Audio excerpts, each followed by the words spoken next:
Welcome back to Unplugged with Buddyred.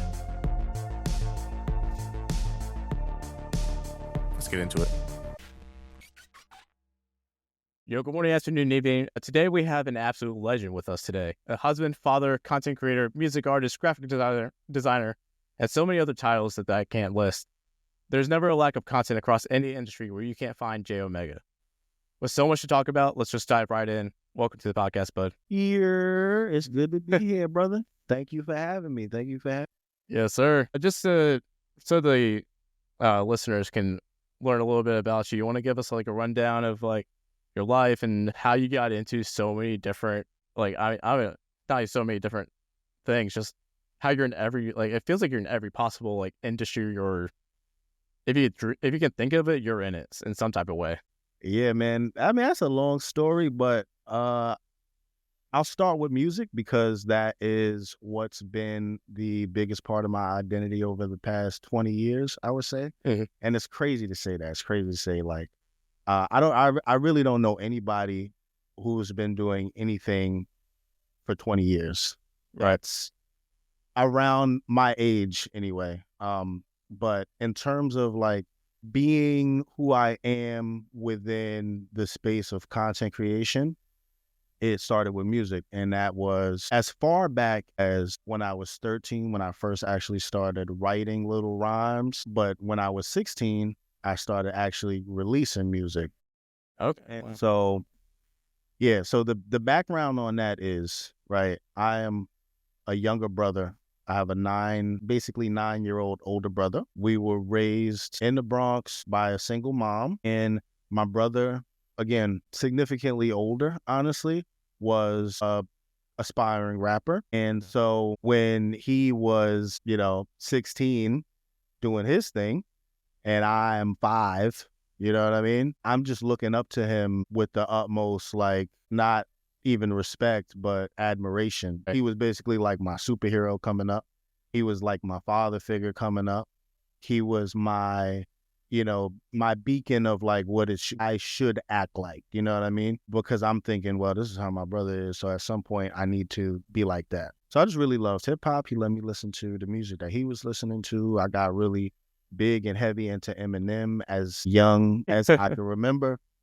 And Eminem's actually my all-time favorite artist. I remember a lot of the history that I have with music come from my brother passing down stuff to me, and kind of just really as an adult, I look back and I realize he was just trying to get me up out the way. Here, go listen to this, go do this. You know what I mean? Hey, here's this. Hey, you haven't heard this one yet? Man, nah, you got to hear it. And he would give me little stories too.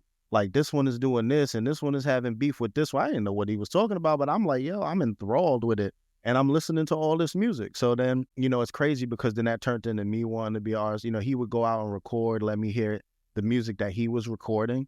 He'd go out, pay studio time and do all this, that, and the third. And, again, as an adult, I look back and I realize all studio time meant was he was going to his homie's crib that had the microphone set up with the closet. And you know what I mean? Like, right. But yeah. that was studio time. You know what I'm saying? So, and then he was recording, coming out with, pretty good songs. I loved them. I'm comparing them to the other music that I'm hearing that he's letting me hear. And to an extent, I'm like, damn, my brother's better. I want to be on that level. And then I just started writing. He used to write me little songs when I was young, and he gave me different rap names that fit my my aura at the time, my aesthetic at the time. My first ever rap name was The Creeper. I was like 5 years old, and I remember him like writing little lyrics for me, like, oh yeah, it's The Creeper, I'm 6 foot deeper, The Reaper, all kind of little stuff like that. So anyway, we moved from the Bronx to Pennsylvania when I was 15, and so I had freshman year of high school in New York. And did my whole middle school, junior high, whatever you want to call it, in New York. Then freshman year of high school, and then 10th grade we moved to Pennsylvania. And yeah, that's a shakeup. What?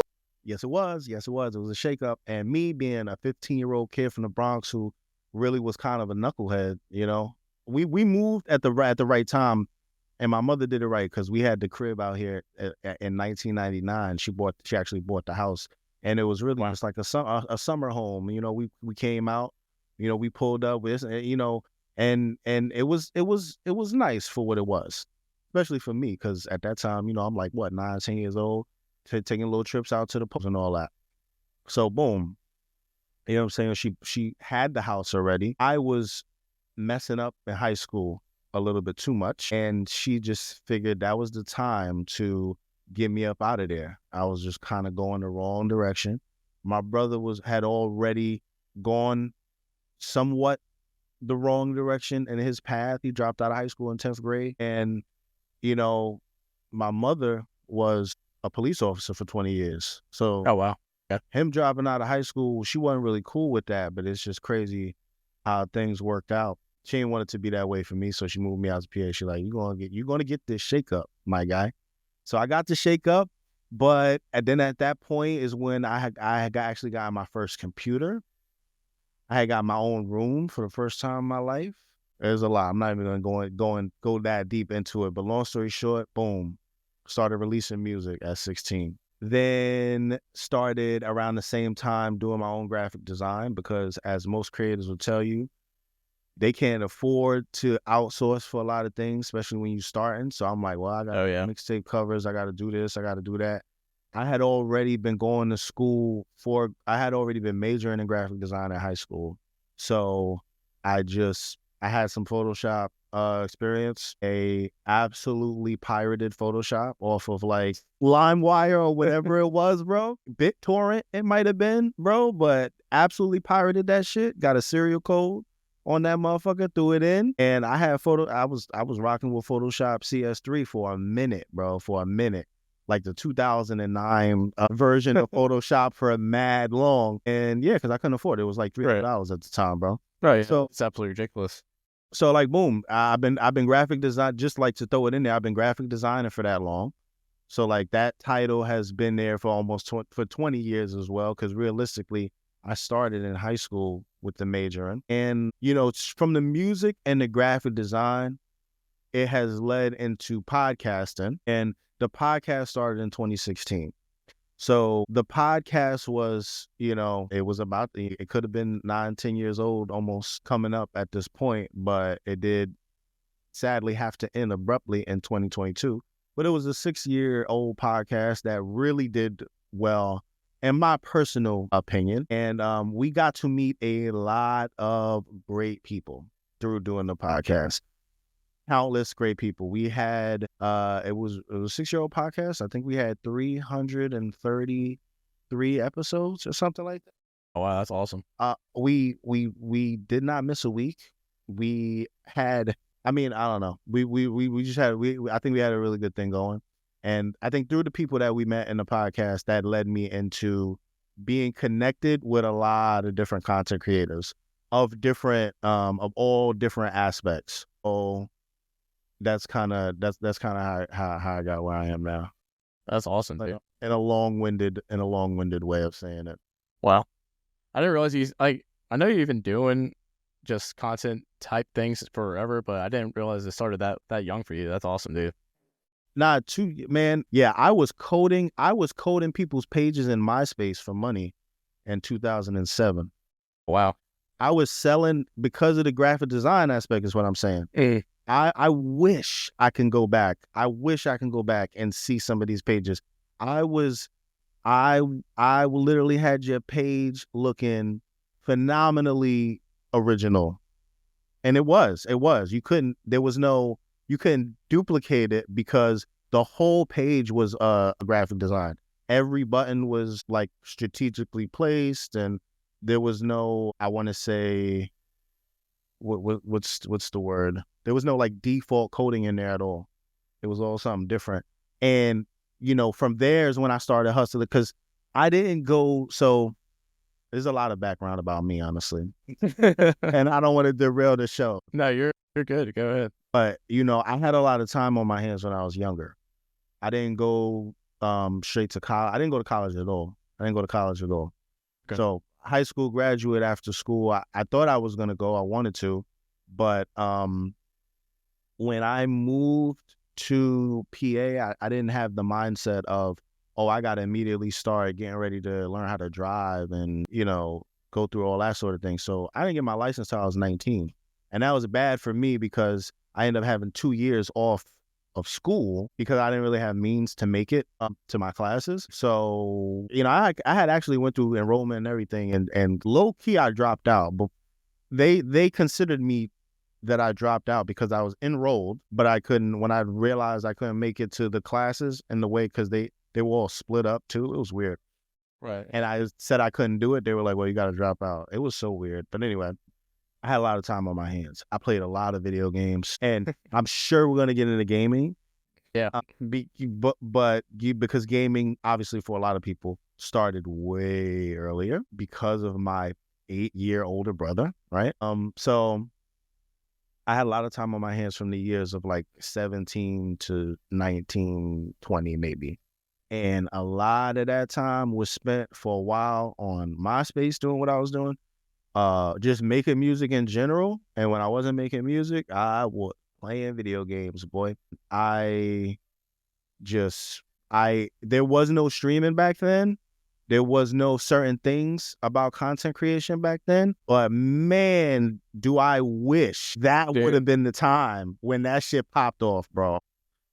I feel like you've been crazy back then. Brother, I was doing everything because I was on, and again, social media was really only MySpace and Facebook. Yeah. It wasn't really crazy like that. Twitter was trying to come out and pop off. I joined Twitter in 2009, which is crazy. It sounds crazy, but around 2009, Twitter wasn't king yet. So and then Instagram started shaking things up in like 2012. It started to get a lot, man. It started to just become a lot. Once you start introducing like responsibilities into life, it becomes a lot.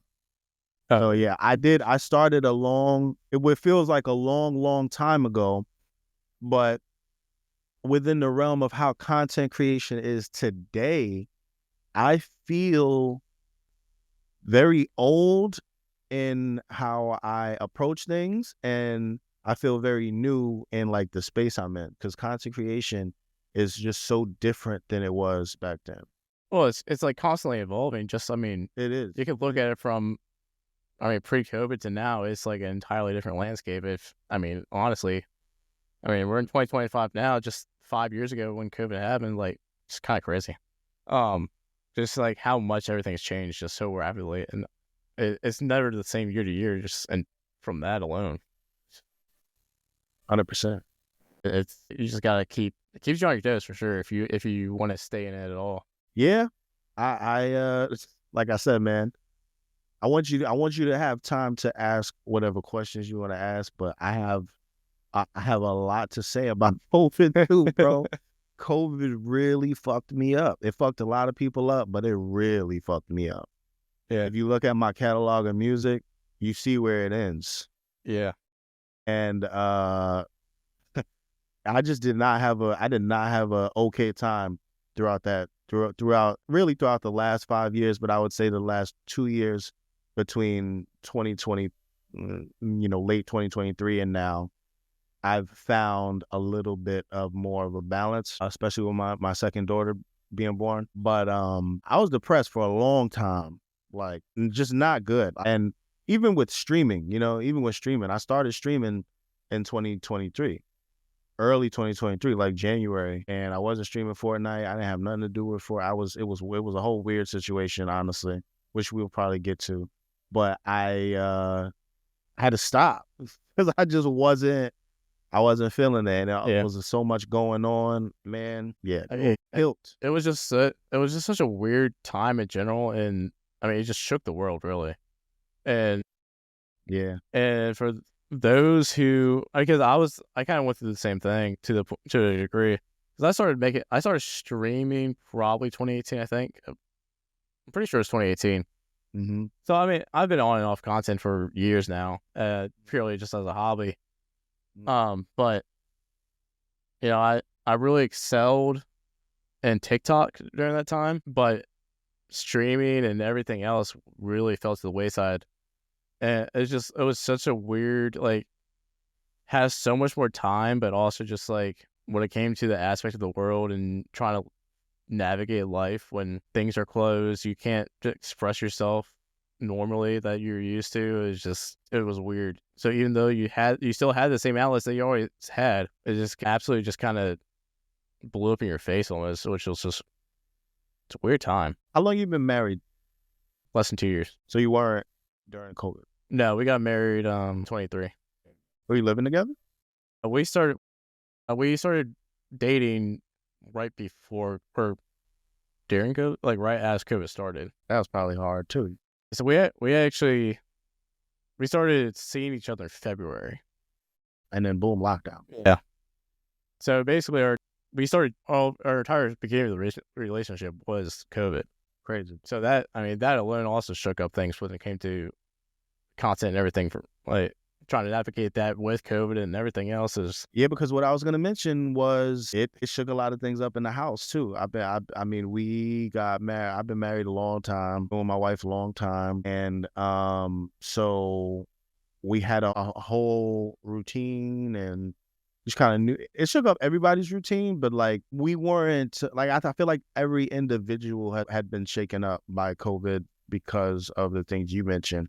But then at the same time, there came a point where like they opened back to work.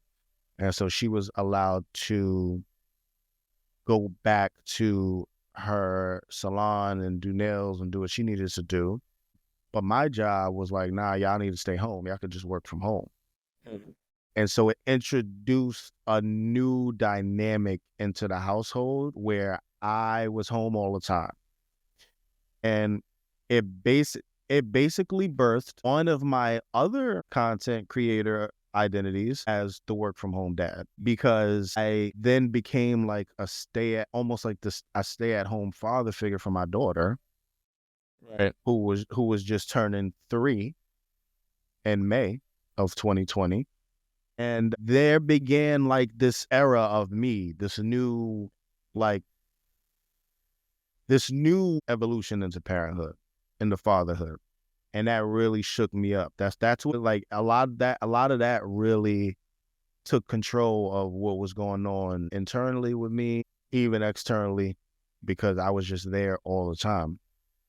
Yeah. And it became overwhelming. A lot of people like loved working from home and like, oh, it's the best, but yeah, there's also a lot that comes with working from home in terms of like your ability to focus. And when you have a 3-year-old that's not in school, I mean, you know how it is now with a baby. Although we never relied on daycare, childcare. God bless my mother, at least with my oldest, she used to pull up every day because we only lived like 15, 20 minutes away. So she used to pull up every day and just like be there for like most of the day. And then, go home regular, like work hours, basically. But God bless, we had that freedom, but it's tough getting a lot of things done with a kid around. It's really, that just put a halt on a lot of my own personal aspirations for a long time, because I didn't have this space that I used to have where like, it was almost an expectation that like, we knew we all knew what was going on and where everybody was, and like I was out of the house for a certain amount of time, and that included me going to the gym after work. And look, I got home at 7 p.m. That was just the time I got home. Yeah, I got home and I was the best dad I could be, and that was that. You know what I mean? And then even when the podcast was introduced to the situation, like there were certain days that were podcast days. And then there was a certain day that was an edit and an upload day. But we worked it out. And I think what COVID did was made everybody think they could do all that from one spot. Yeah. And for me, all the lines started blurring together, and work and play and the podcast work and graphic design. I'm trying to keep clients because I was also doing that on the side hustling. And I was also editing podcasts on the side hustling. Like through doing the podcast, a lot of people, again, I had said it before we started this, but they would be like, yo, Jay, how you get your podcast to sound like that? And a lot of that came from music editing, learning how to engineer a music editor. I used to sell studio time. And again, people be like, yo, how you get your songs to sound like that? YouTube University. But I wasn't going to sell the game. Again, it's to be sold, not to be told. So I did a lot to perfect my sound with everything I was doing. So I had my hands dipped in a lot of pots, but then with COVID, I had no type of segregation, no type of compartmentalization of any of that, and it became hard for me to manage it all as a self-diagnosed ADHD patient and OCD self-diagnosed. But again, like I started to crumble because I didn't know how to manage it all. So, you know, eventually I started to put things aside like that I wanted to do and just focus on one thing at a time. But in order to do that, you know, it just like a lot of the, like music and even the podcast, like it started to get less attention, and that led to catastrophe eventually. Yeah. And so like I'm just kind of sprouting back into, let me start like really putting content back out again. Like let me find out what it is that I can do. If it's not even music right now, what can I get back to? And that's why gaming and streaming, like streaming has been something that is, like I said, is new to me. Right. But I feel like it's something that kind of popped off around the same time I started podcasting, which is why I never looked at streaming as an outlet, because I was doing the podcast and it was working out very well. Mm-hmm. So while I think streaming became a big thing probably in 2016, 2017 timeframe, that's when my podcast was popping off. So to stop doing the podcast in 2022 and then think to myself, well, as someone who literally for the past 10 years has been in front of a microphone, speaking, rapping, performing, like how else can I continue to do that and be a content creator? You should be streaming. Everybody telling me, yo, you should be on Twitch. Yo. Wouldn't leave me alone about it. And the thing is, like, when I think of going live, again, I'm a dinosaur. So I'm like, that's just sound like Instagram live. That sound like Twitter live. That sound like, Twitter live was what, called Periscope or some shit like that. Yeah, whatever it used to be. Bro, like, I just think of live, like you holding your phone and da-da-da. I really just wasn't thinking. I wasn't thinking about what it really has become. And so I just started to, like, research it. I'm like, all right, boom, Kai Cenat is one of the more popular ones. So, okay, cool. And it didn't even start with gaming. It was just in general because I'm known for music. I'm not really known for like video game. Like I've played games all my life, but that's not like what I popped out on the scene with. Like the gaming is just like been a hobby since I was 3. You know what I'm saying? Yeah. And, you know, but the fact that I would watch certain streamers and I'm like, I see the theme, the constant theme that's going on, you know, like even though, I mean, I'm not even going to get into that. I realized the theme and I recognized that I could probably do that well. So I was like, boom, I'm just going to start figuring out how to I already got all this equipment. Like I done sold equipment. I done sold hundreds and hundreds of dollars of equipment, and I still got all this equipment. And I'm like, I'm going to use it. A lot of it is old, you know. I'm sitting here with one of the most fossil fuel mixers that you can get. The shit run off pure gasoline, right? I don't even think I need electricity for this motherfucker. But you know, I'm working with what I got. I got some new shit, and I'm trying to integrate all the new shit in. And like I said, the new journey started in 2023. I bought myself a little Nintendo Switch. Again, I wasn't really worried. I wasn't thinking about much. I'm like, yo, I'm gonna just stream Zelda. But I had in my thoughts, I'm like, I'm gonna do music. I'm gonna make music. Like I'm gonna play my music while I'm streaming. I might freestyle, do some things like where you could redeem channel points for me to freestyle or whatever, you know, whatever from a music standpoint. And I was just gonna stream Zelda, and I did for a while. And I was like, you know, I think I got like 50 followers doing that, and I think I did it for like 5 months, and then you know things got a little dark, a little gray, a little depressy-weshy, and then my wife got pregnant again, and it was like, well, you know how it is. You know when they're in the house and they're pregnant, they're sitting there cooking a human, and it's hard for them to do much else. So here's the thing, right? And here's what Bot is up against. When you introduce that second one, you still got the first one. So it's like, sure. And you know, when your wife is pregnant, you kind of got to do everything for the oldest as well. So, you know, a lot of that was like, yo, I actually really commend Bot. I'm not going to lie to you, because Bot seems to really still find the time to do what he has to do when it comes to streaming and building his community, keeping his community together and going around and supporting other people too. while he's got what he got going on. Now, I do know that he's still on his off season, which is great. Yeah, that's awesome for him. I know it's going to be tough. I know it's going to be a tough 8 months, but I commend him for doing what he's doing with the time he has, because it's tough, and I've been struggling. So, I'm just now getting back on that horse of like, let me really try to put the work in and do what I'm good at, because I do feel like I'm good at it. I do feel like I know what I'm doing. I know what I need to be doing. I've seen, heard, sold, however you want to say, a lot of recipes, and I've seen a lot of things work for a lot of people. I've sat with a lot of millionaires and spoken with millionaires and spoken with people broker than me, people broke as me, and met a lot of cool people. And I just feel like I need to just do what I got to do. Yeah. It's been really tough. It's been really tough, trying to get that other foot over the saddle, but we working on it. We're working. Well, I mean, you said a lot of great stuff there, man. I said too much. No, never too much. Never too much, never too much, never too much, I'm sorry, I'm gonna do that all day. You're good, dude. That's what you are. You're that all day. You're a musician. That's it's in your soul. But I mean, that's the biggest thing. You have all the recipes and you see everything what you've got to do and what the right thing is, but it's taking that and cooking it for yourself and finding what parts of each recipe makes your own. But you can have your own recipe. You can have everything laid out, spelled out for you. But then it comes to the fact of being able to take it and put it to use. And I mean, I think the biggest trend across all these episodes so far is time. All of us, these smaller creators, no matter what size, as long as creating isn't your main job, having that time is so hard, dude.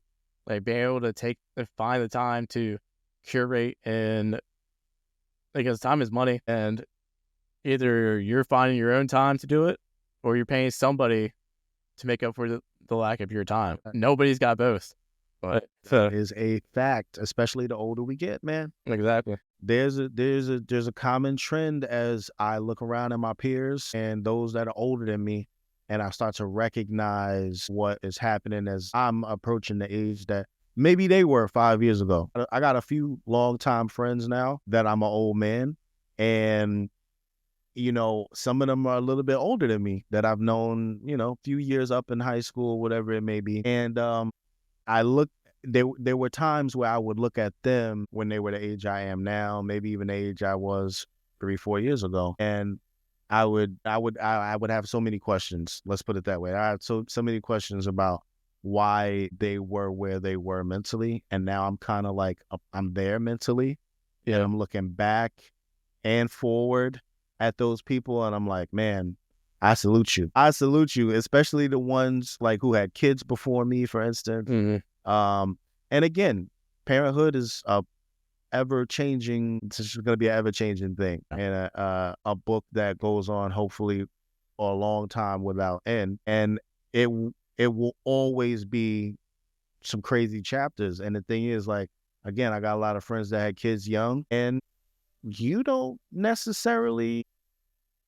realize all of it. You just know you got some friends that are good parents, which I'm sure like a lot of your friends, they probably look at you and they're like, oh man, Buddy is such a good dad. And, I want to be a dad like Buddy. And that's great. Cause I hope so. Yeah. And the same way as Bot, like I'm sure a lot of people look at Bot and they're like, man, he's a good dad. He's able to do this, that, and the third. And look how he's providing for his family. It's all great. Right.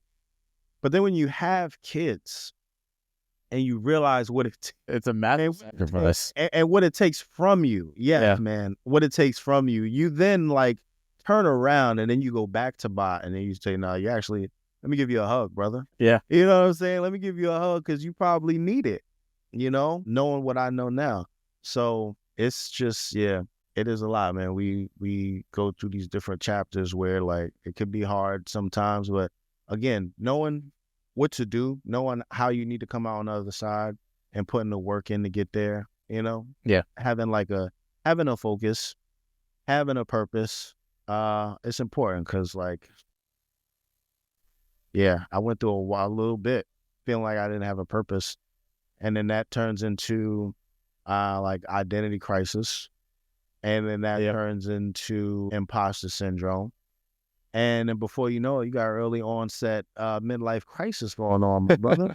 Yeah. The life expectancy of a black man these days is about 74, 75. Maybe if you fresh out the box, 78. But they ain't seeing too much, you know. I'm not saying that you ain't gonna live more than that, but at the same time, where I'm at, I'm starting to feel like I'm midway there. Right. Shit. Because everybody's like, oh, no, you're not midlife until you 45. You ain't midlife until, well, how old you think I'm going to live? Right. God. the stats ain't on the men's side, you know? Nah. Period. No, not everybody's living to 100. Like, you know what I'm saying? So it's like, and I know I'm not taking care of myself right now. Right. As much money as McDonald's make for me, I know I'm not taking care of myself. So at the end of the day, this is midlife for me, bro. Like, I'm here I had my midlife crisis is what I feel like. Right. You know, and it's just crazy to say. It's that's what I mean. You know, it's crazy to say. Like, we're not getting any younger. And that time aspect that you mentioned is so important because we are not getting a lot of it. It's the only commodity that you cannot buy or make more of. Yep. The only way you could buy time is to really take care of yourself. So really take care of your body and live longer, because life only ends when it does, is what I'm realizing. Yeah. You know, and I look at a lot of my aunts and uncles. I just had one of my aunts celebrated her 70th birthday yesterday. That's awesome. And I have an aunt, you know, a few weeks before that celebrated her 80th birthday. I got a lot of older, you know, elders in my family. I realized, man, they still out there trying to live life, man. Hip replacements and knee surgery and all. Right. They still trying, you know what I mean? They still trying to get on them planes and travel and do all this stuff. Well, you know, my aunt turned, my aunt, I was getting ready to say my aunt's name, but my aunt turned 80 and just took a trip to Vegas, you know, you know, not to go out there and get pissy drunk and gamble, but she was out there chilling with her homegirls. That's awesome. Yeah. It is awesome. And so I just realized, like, life doesn't stop until it stops, and until you stop it or until it stops. So, like, at the end of the day, take care of yourself and live longer and get to do more and get to see your kids do more and them live their lives. And, you know, so I feel like I'm damn near midlife, and, you know, I've been trying to prioritize my time based on that. Like, yeah, I love music. I would love to. I know I'm going to get back to it, and I tell this to myself and others all the time. But, like, I hope you do. I have to. I love it. I love it. I'm like, man, not only am I in love with music, but I'm in love with my own music, and I'm in love with who I am when I make music. You know, I'm in love with who I am. I've been writing little things recently, and I'm in love with how I feel when I finish writing get a little 8 bars finish, get a little 1 or 2 liner where I'm like, wow, they're not even gonna know what I'm saying. They're not even gonna know. Like, I love to feel, I get goosebumps even thinking about it. But I have to prioritize my mental health too, because that's a big thing too that people don't talk about enough. Bro, I gotta prioritize my mental health, because I really don't have the, like, people, like, you hear from content creators, the 0.01% of content creators that have made it, right? That know the success of what really working extremely hard gets you, right? But at the same time, they'll tell you, along with anybody, like, you got the same 24 as everyone else, and you gotta put the work in. You gotta get up 5 a.m. You gotta, you know what I mean? Yeah. If you want it, you gotta do a look. I hear it, right? Yep. I hear it. All that shit sound good, but at the end of the day, you gotta realize as well, easier said than done, and that shit ain't for everybody. There's a line that gets crossed when you're thinking about what it's gonna mean for me, right, and my mental health, if I gotta figure out how to do some of these things just to an extent, just to say I'm doing it, because although I love making music, and although I love putting music out, I didn't make a lot of money off of that. I did it because I enjoyed doing it. And I stream because I enjoy doing it. I'm not like looking for the bag when it comes to this. Right. I never really was. It's always something like where I know that it could be that. And that's the hopes and dreams is to get to the point where, because we all know the success you could have, but it's like, yeah, let's get to the point where we could make that a reality. But I never really go into it like, yeah, this is what I need, So I did it because I loved it, and my thing is like, I'm already struggling. Just at first it was with being a new parent. And then it was like being somewhat of a new parent going through lockdown and COVID with a partner that now is like going out to work. And now I'm a stay-at-home dad, figuring that whole shit out, and also knowing that I had like about a 2-year time limit of how long we were still living at our place, because we basically knew that we wanted to move from where we were before our daughter started school, because we just didn't live in a very diverse area, and it was unpleasant where we lived, basically, so I knew like, damn, I also got to get out of here. I got to be saving money. And I did. And I bought a house, and I did all the things that I said I wanted to do. Man, I put us, I put us in a house. We got a dog, everybody has their space, and, we had another baby, and bro, I mean, it's just a lot. Like, I'm dealing with new bills, a mortgage, taxes, school taxes, all kind of wild shit. And so it's like, it all sounds good when people are like, well, you just gotta pull yourself by your bootstraps, and also get up at 5 a.m. and get to the gym and work out, and then come home. And when you get home at 6 a.m., then do your content and work on that for 7 hours. Then you can start getting your daughter up for school and doing all that, and work your 9 to 5. And after your 9 to 5, you got to work to 5 to 9. And, you got to do this. Like, bro, and at the same time, be a good husband. And at the same time, like, Exactly. You got to pick and choose. When people say it's sacrifice, it really is. And at the end, it is. It got to be the sacrifice that you want it to. Sometimes it's not going to be the sacrifice you want it to be, and it's normally not. But at the same time, like, if you're not interested in that sacrifice, like I wasn't personally interested in the sacrifice of like, well, now I got to send my daughter to daycare and find some way to work harder to make more money and pay for it, because daycare is fucking ridiculously expensive. Yeah, you don't tell me. You know what I'm saying? And deal with, now my kid's going to get sick every fucking day because they're around all these other motherfuckers.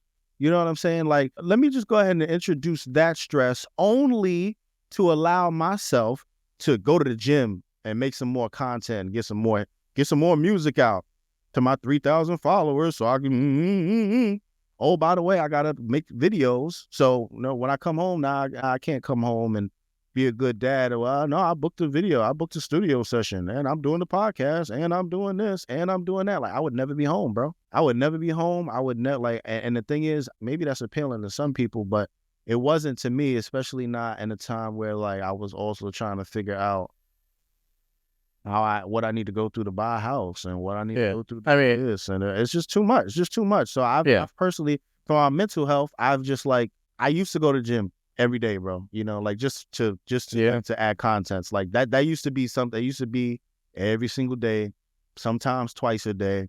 Had a regiment, had all kind of, like, you're a military man. I know you already know. Used to be like that too, man. And yeah, man. I had the glory days. I ain't never had a 6-pack because I always been a chunky guy. But but I could put up 300. I could do this. I could do that. Like, we and then, it was very good for your mental health, very good for your body, and it's fantastic. Health in general, fantastic. But I was just like, you know what? I gotta really work and try way too hard. I gotta try way too hard to do that. I know it sound like some bullshit, at the surface. When you write it down on paper, oh, I don't want to try hard. Well, that's why you ain't gonna make it. All right, I'm gonna have a happy family, bro. I'm gonna be in that percentage of life where everyone in my house is good, including me mentally. And maybe I didn't become this rich hip hop artist and famous you deserve this accolade. You got to fight for it. You got to do this. Listen, man, I want to be happy. I want my family to be happy. I want my daughter to know exactly, you know what I'm saying, what it is, and that I'm there no matter what. I'm picking her up, dropping her off from school every day. Yeah. I'm getting her up, breakfast coming from me every day. Her lunch, when she open up her lunch, she got a note from me every day. I pack her lunch every day. You know, she look forward to coming home and daddy's picking her up, you know, and my wife does a lot of the other fun shit with her. Yeah. My wife is doing the crafts. She's helping her with her schoolwork. She's taking her to the trampoline park. She takes her to the park. She, you know, sets up the parties, does all of the fun, you know, plays with the toys and all that shit. And it's like she knows what she's getting from either parent, and I just don't want to disrupt that. You know, I like how things are going, and it's like a choice you got to make. You know what I mean? It's a choice. Exactly.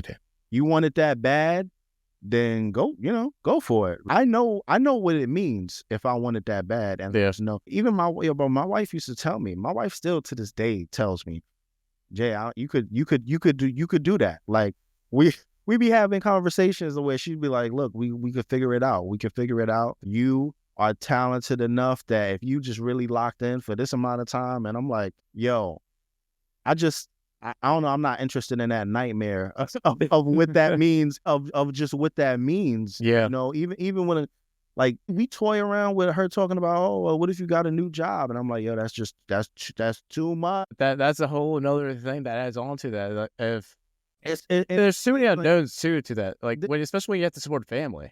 But that's what people. But you know, but this is what people tell you, right? You got to leap. Got to take a leap. You don't know. You never know if you don't try. And it's like, I like being secure. I like having certainty. Yeah. You know what I'm saying? I like having that. And maybe it's a man thing, you know, where we're just like, yo, we got to provide. We got a family. We got to do, you know. I think that is definitely part of it as well. But it's like, we got to have that stability, and we're looking at the future. But, you know, a lot of people will tell you like, yo, you got to sacrifice. Sometimes you got to give up who you are for who you're going to become. And you can't be afraid to leave your job. Maybe you've been with your career for over 10 years, but hey, man, you know, you never know what's on the other side, and obviously be smart about it, but don't be afraid. Don't be afraid to take a complete leap of faith. And I get that too, but it's just like, I struggle with it. You know, I struggle because I know what it means.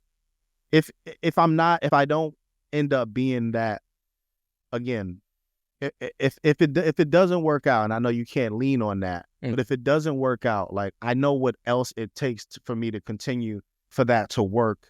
In general, having a new job and learning new things and putting your best foot forward in there, it's like, it's a lot of freedom I would lose. It's a lot of convenience I would lose. Exactly. And it's like, you know, it doesn't appeal to me when the reward is not certain. You know what I mean? The reward is not certain. There's thousands of talented people out there. You know what I mean? Oh, yeah. Making fabulous content, have fabulous gameplay, and are doing this shit with their everything every day, with all of their time, full time, you know, that still are not where they or others think they need to be, you know? Yeah. And it's like, I look at them and I'm like, well, thank God they don't have a family or whatever it is, whatever it might be, you know, they may have.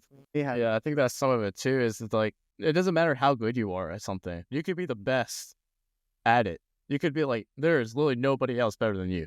There is still an aspect of luck to it. You could be doing everything perfectly, but if for whatever reason the algorithm says fuck you, and across any of the platforms, that could just absolutely tank your ability. Yeah. It's like, there's just too much of a risk sometimes, at least for our shoes. Like, it's also, when you talk about success, like, fuck anybody else, whatever they want to say about how they see you as successful. It doesn't matter what anybody else thinks about yourself. You have a roof over your head. You're paying your mortgage. You have a house. You know how many fucking people, they could be a streamer. They could be the music artist, that being able to pull it off full time and all that amazing stuff, even with a family. But everybody's still wanting something. But they're still the ones that are in an apartment running a studio apartment, shoving their family in there because they can't actually afford to have the mortgage in the house. Where it's like, and they're looking at you going, damn, dude, I wish I had that. Like, everybody is wishing they had one more thing that they don't have. and my I thought our, I guess, a cousin type thing, got married into the family. Mm-hmm. You know, he was a rock star. He had very well off, very nice house, and never had a kid. And it's like, I'm like, dude, you have a fantastic life. I would never say perfect because nobody has a perfect life, but it's like you don't have there's nothing you could really want for, like you could or need, like you've got everything you could ever, like everything's covered, like the baseline. You live that rock star life and all that stuff, really cool. He's like, but he never had a kid. He's like, dude, that is the one thing that I wish I would have found the time to do, is have the family. It's like, so no matter what, like you can have everything, but there's always something. And is that one thing that you sacrifice is like, there's always a sacrifice to it. So like, sure, you can be the streamer, and even if you had the family, but you're still sacrificing that time with the family. And and then once you make it and you're looking back and you're like, fuck man, my kids are out of the house, and like, I don't even know what they did from 6 to 16. For a decade, I wasn't in their lives. Yeah. And go ahead. Yeah. No, I was just gonna say there's only like a small percentage of people that like can afford to hire enough help to, you know what I mean?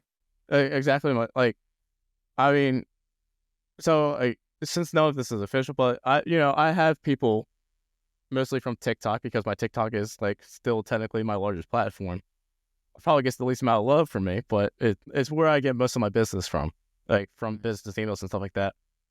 And they're like, and I actually came across something that actually I believed would be worth my time. They're like, hey, what are your rates? I was like, I don't fucking know, dude. I've done one sponsorship ever, and it was like back in 2021.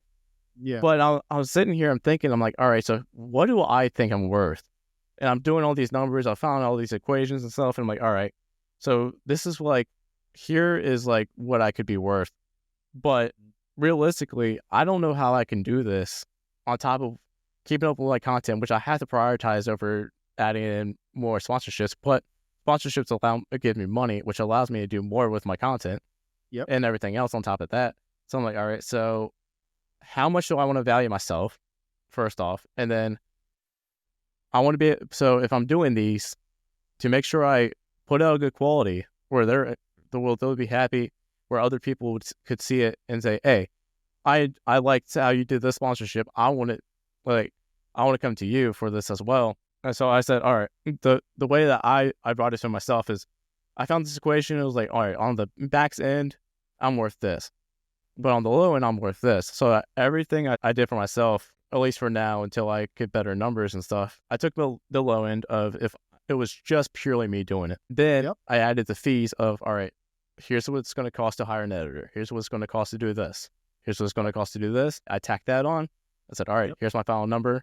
There's no negotiation of going lower. And granted, they're probably still looking at it going, God damn, this guy's cheap.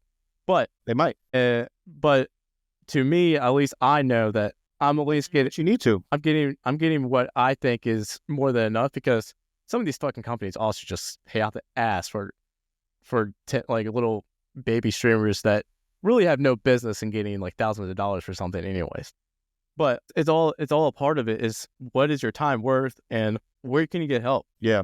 I went through a lot. I went through a lot of that with graphic design, bro. I went through a lot of that with graphic design, because that, along with music, has been the one thing that I've done probably the longest. Mm-hmm. And I've, over the years, grown, and I kind of sat into my niche of like, I really have not perfected, but my thing is mainly like flyers. And then like when it comes to music, like mixtape and album covers, song covers, or song artwork. And then in pretty much anything else, I dip and dabble in logos and stuff like that. Right. But at the end of the day, when I got into podcasting and I started to meet a lot of other upcoming content creators, middle, high, low, whatever, and it would come, sometimes it would come out.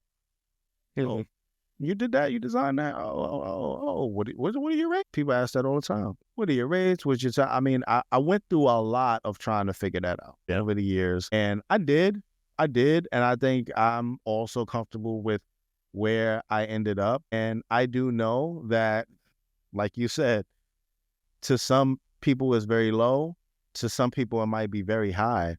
But what I've also realized is you just know you got to know your client, know your audience, and know that if it is a business, if it is a business with like reputable ad work, and you could go through a catalog of, you know, their content and see that it's kind of either extensive or at least good. You know what I mean? You kind of gotta think to yourself like, well, they probably didn't get here for free, and they're probably okay with paying wages, so they're gonna pay me. You know what I mean? Because that's one of the things you're thinking about. Like, I don't want to say something too high, and then they're like, "Nah, just forget it," and I just fucked myself out of a whole thing. You know what I mean? Right. But it's like you just know you get to know your client and who's probably gonna be able to pay you and who's not. You go to some content creators like, yo, can you know, whatever it is that you do and you're offering, like, hey, can you do this for me? And you go to their page and you try to see what else they've done, and it's all low quality bullshit. They may not be able to afford good quality shit. And at the end of the day, if you know you're putting out good quality shit, that's when you got to be like, even though I would love to make a little bit of money, they probably not going to be able to afford what I think I'm worth. And then you got to decide, do I want to lower my price for them and look out for them as a content creator? Because A, you may like them, B, you might know them, C, you know, you might feel bad for them, whatever it is. Hey, it's a struggle on both ends. Right. You know what I'm saying? But I've gotten to the point where I think like, it's like, you know, my price is my price, and I just kind of know who I'm dealing with. There's sometimes where even though my price is my price, but like I've done ad work for Target and my price wasn't my price with Target. I ain't gonna lie to you. I knew I was dealing with Target. Fair enough. So, you know, I got some advice from people with that situation. You know, you just know who your client is, and sometimes you can get away with you know what I'm saying? Get a little bit more, but at the end of the day, you will eventually need to just get comfortable with whatever your price is to you, and then people start asking you what your rates are. You have an answer, and then whether or not you want to negotiate with them from there is up to them. Exactly. Yeah. There's definitely a part of knowing your client, and but once you think you found your value and you understand, not only it's a mix of your quality, but also your time. Like if you have people lined out the door, that's also going to put up your price a little bit, because it's going to be, hey man, I only have so much time in the day. I can't give everybody the good deal. So yeah, if you're able to put out a little bit, then I can kind of prioritize you over the others. I mean, it's a man's world, man. You gotta look out for yourself before others first and foremost. But you know, if you have those and you also have to kind of be able to feel out like who's really just looking for like a free deal, like and not really willing to work with you in the first place. But and you do come across those guys who you're like, damn, dude, you have a lot of potential and you're just starting off. Let me give you a break, and you know what? Come back to me I'll get you started. If you need more work in the future, once you make it, I got you, man. It's it's also building the clients it's networking. And networking is huge, man. You gotta network. Yeah, I think that's something I've always struggled with too, is networking. But I love it. Meeting so many people this last year of content creation has absolutely just flipped it like 180 for me, where I'm like, there's just a lot of fucking cool people out there that are all trying to grind the same as you, and just you all want the same thing. And if you find the right group where you can just bounce ideas off each other, just you're willing to help each other out a little bit here and there, and just like, hey man, I made this. I'm not looking for anything out of you. I just want you to like give me 5 minutes of your time, just look at it and give me suggestions. Can be worth more than it paying anything to anybody. It's there's just so many different ways to do it. Like, while time is money, there's also so many different ways to make time worth something without the monetary attachment. 100%. I absolutely love networking, bro.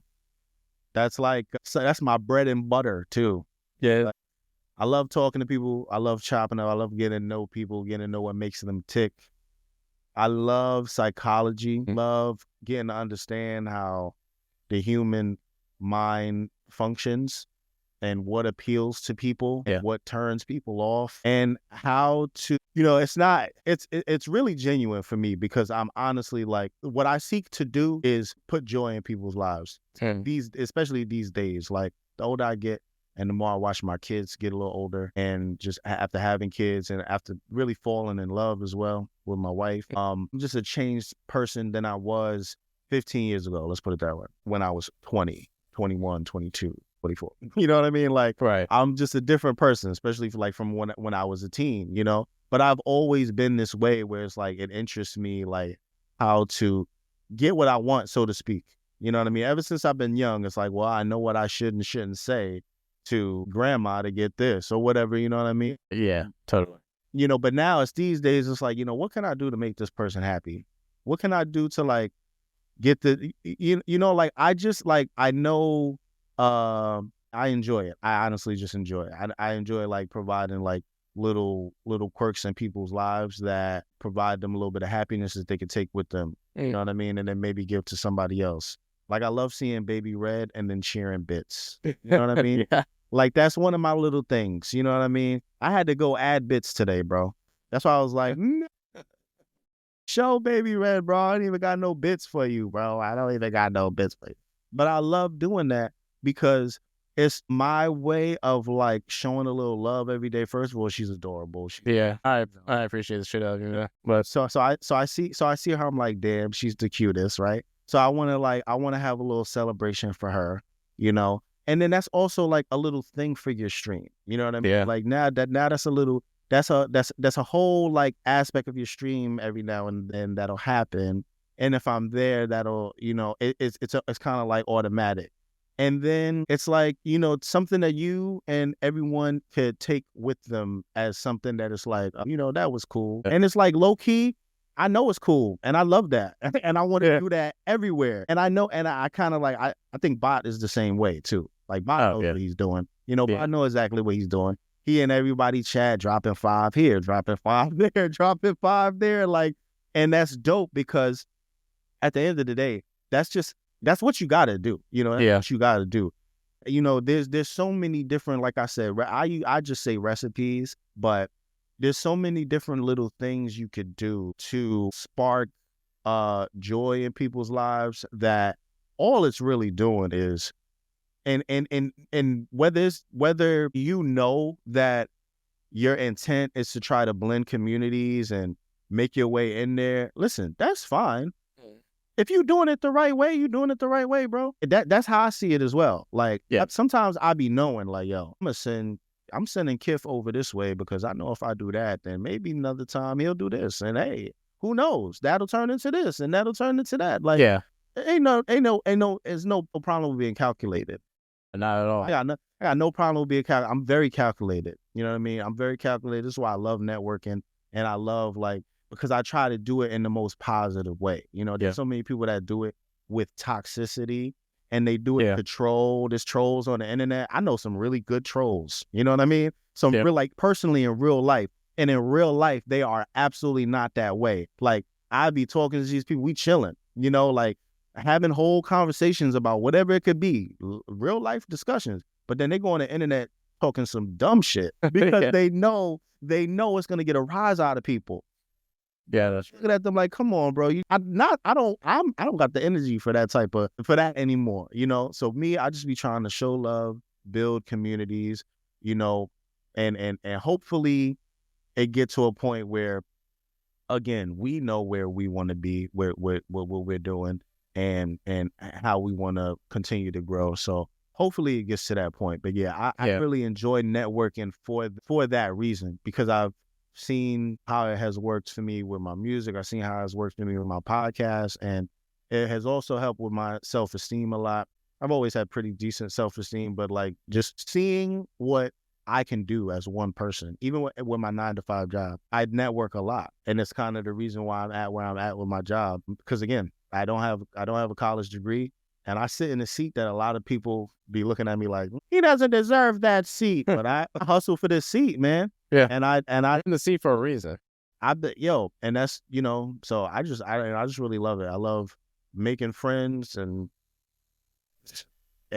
just getting to know what people enjoy, and then trying to provide that to them in ways that aren't in your face, and intrusive. Like, I'm gonna just do this. I'm gonna just do something to be nice. People love that. Yeah, man. People love it I love when somebody's nice to me. Oh shit. Cool. Now I'm gonna be nice to somebody else, I think that's just, you just gotta lead with love, bro. I used to not lead with love, and now, like, I'm just a soft teddy bear calling other men daddy and shit like that. True. I would never, bro. I would slap myself in the jaw calling another man daddy. But you know what? I'm so comfortable and happy with, who I am as a person these days, that I could very easily call another man daddy, because I don't, as much as I play the pause game, I also don't have no problem endearing people. Yeah. I call everybody baby. I don't care. Exactly. Yeah.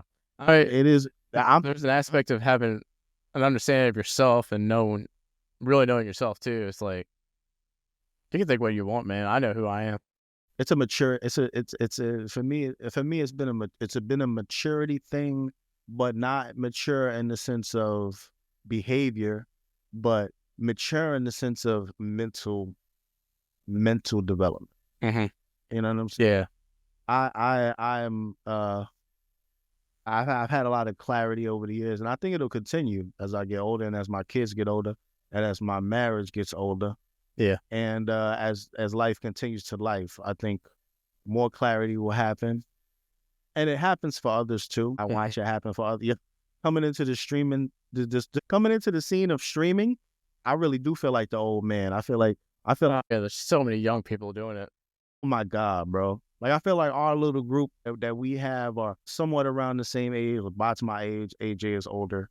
You know what I mean? You're not so much younger, but like sub 30 to me is young. You know? Yeah, like 100%. You. I'm still just a baby to most. Bro, I don't know what it is that happens, bro. But just talk to me when you just come holler at me when you're 33.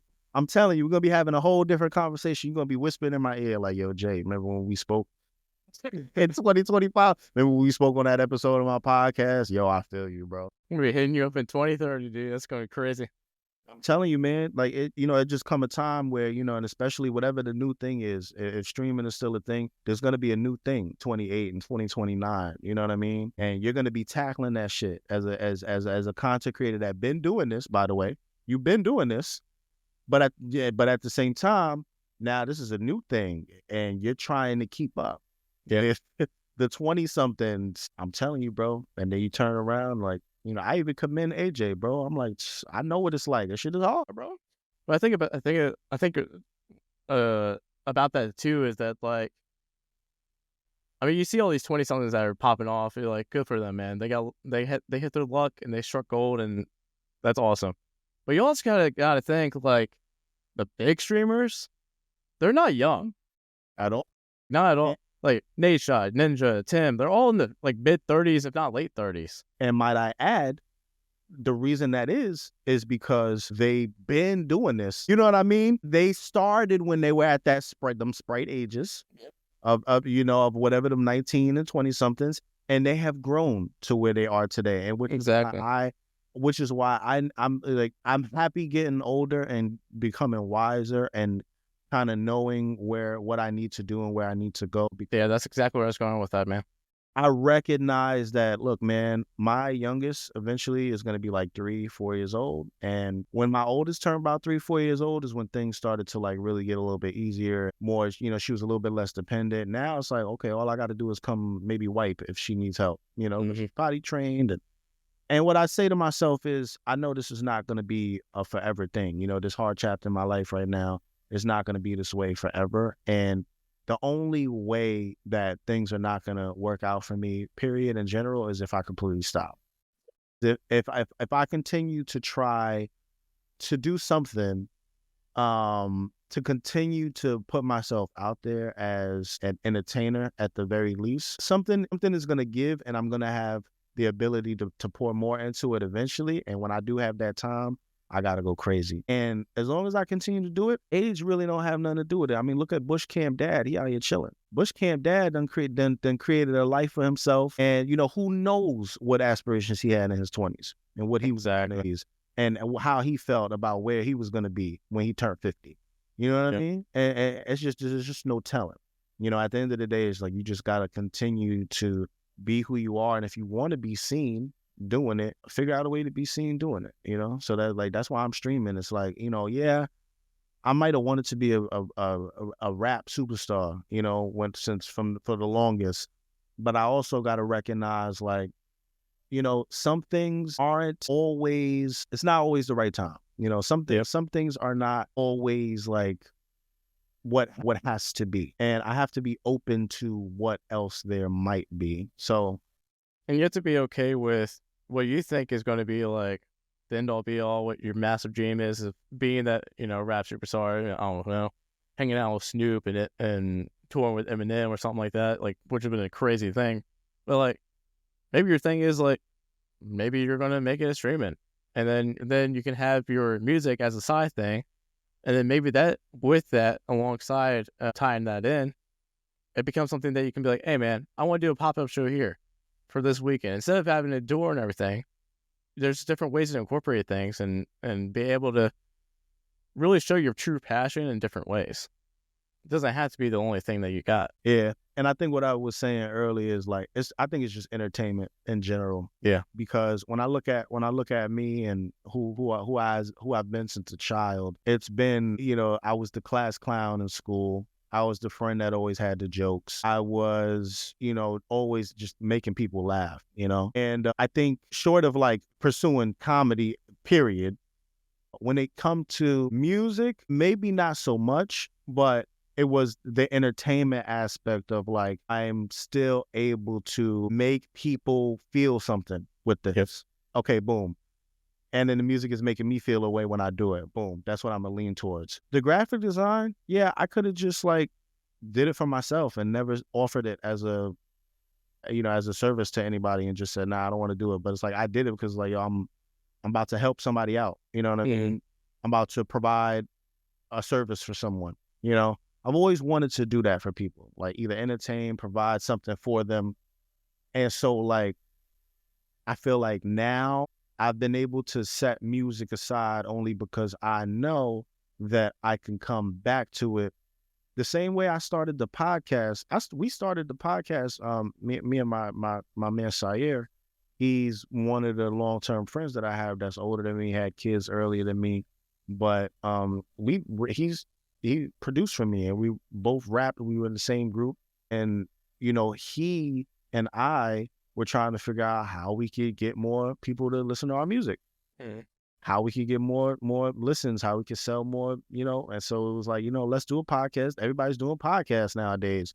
And it was kind of like just starting, but not at the same time. We were like maybe like 3-4 years late into it. But again, we were like, all right, let's do that. And then the intro and outro can be our music, and we'll like the podcast will be about hip hop, urban, and pop culture, which is what we're involved in. And we can make our music somehow like intertwine in it just a little bit, nothing crazy. And that did work. But really the whole intent was like, yo, we're gonna make sure that we put our first foot forward as artists. Like I've always been a rapper first, and it's only been recently that I just started changing my bios up to like gamer, rapper, you know what I mean? Changing my content, getting rid of some of the older stuff that I had on it and just like putting Fortnite content, because I recognize the importance of having like organized, you know, platform.